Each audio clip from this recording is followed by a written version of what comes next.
নমস্কার বন্ধুরা, নন্দী ব্লকে সবাইকে স্বাগত। আমি একটা নতুন রেসিপি নিয়ে এসেছি। 500 বাদাম নিয়েছি। বাদামটাকে ভাজবো, আপনাদের দেখিয়ে দেবো। বাদামগুলোকে ভেজে, আমার কড়াই গরম হয়ে গেছে, বাদামগুলো দিয়ে দেবো। বাদামগুলো ভালো করে আমি ভেজে নেব। আমার ভাজা হয়ে গেছে, আমি নামিয়ে নেব।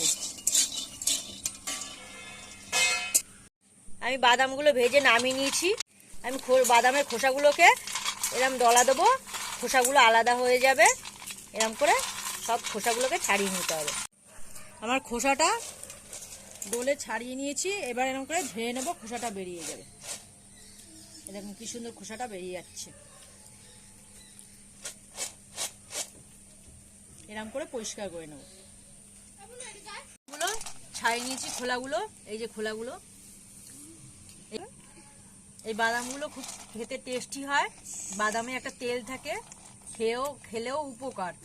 আর কিনে যে ভাজা বাদামগুলো, ওই বাদাম থেকে তেলগুলো বের করে নেয়। এই বাদামগুলো অবশ্যই এরম করে ভেজে খাবেন।